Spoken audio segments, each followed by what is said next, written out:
How you doing, guys? So on this video here, we're going to go through the procedure for oil pressure testing.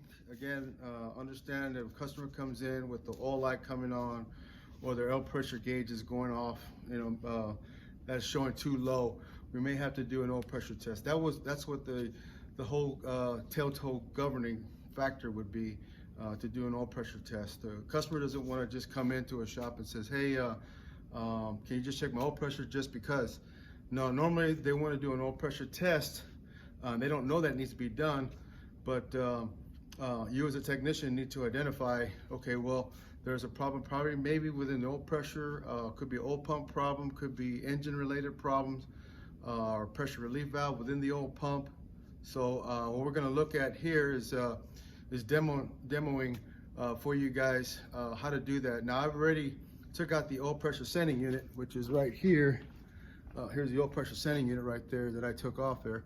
What you want to do is match it up with the appropriate fitting, and once you've done that, then you can hook up your oil pressure gauge fitting and adapter to it. And this one happens to be right by the starter motor, so you got to be careful when you get in there, up underneath there, that you don't touch the positive stud, because it's got voltage on it at all times. So be cautious about that. If you need to put a little shop towel around it to prevent it from hitting your wrench or your tool to get it off. In this case, oil pressure sending unit socket, and this one does not have enough clearance to get to it because of where it's located at, right below the starter housing. So you need to have some wrenches to be able to take it off. Typically, I used a 15/16 on this one, and it worked out perfect. So once I start the vehicle, I'm going to go ahead and do that. I've got my gauge right here set up for you guys to look at. I'm going to start the vehicle up. I'm going to let it run, and then I'm going to increase the RPMs to 1,000 RPMs. When I do that, you should see a 10 PSI increase in the oil pressure when I actually initiate it.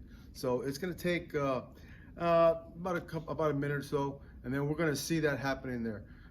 If it doesn't go up, then we have a problem with the pressure relief valve. Okay, so the oil pressure relief valve should increase the RPM and help it increase to 10 PSI.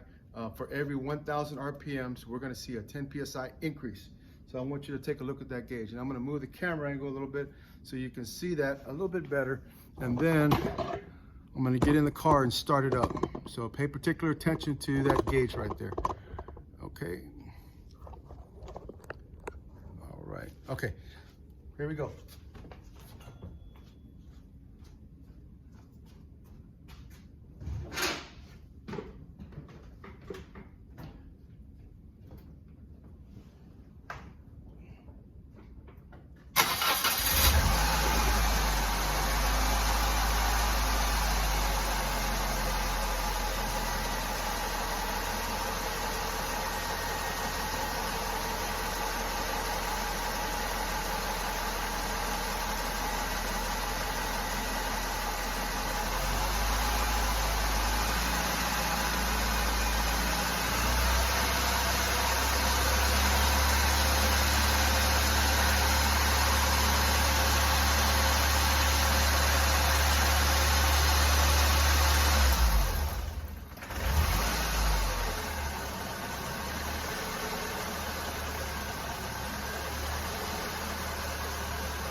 Okay, so when we started up, you should have seen that gauge somewhere about 60, 61, somewhere around that time frame.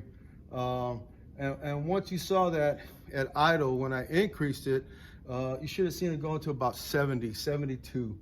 So if it was at 60, 62, you should have seen it 70, 72. Okay, and that's what we're looking at right there, and making sure that our oil pressure is good on the engine and there's no issues with it. Obviously, if there's a problem with it and we're not seeing that oil pressure increase, the first thing you probably want to do is you're going to have to remove the oil pan and check underneath there. Sometimes the pickup screen can have some clog buildup inside of it, so that's preventing good oil pressure. So you'd want to check that as well, making sure that's okay. I've seen a lot of times where Somebody did an oil pan job and they put too much RTV, and the RTV got lodged up on the screen, and that caused an issue with the oil pressure coming all the way to the top of the engine. Understand that the valve train is the last part of the vehicle on the engine that gets oil fed to it. So if we're having a limited amount of oil pressure here, we're going to hear it at the top of the valve train. Okay, so this would have been on worksheet 8 to do on this one here, which would be oil pressure testing on a vehicle. I will demo a couple of oil pans, oil pumps and an oil pan in a little bit here. You guys be careful and be safe.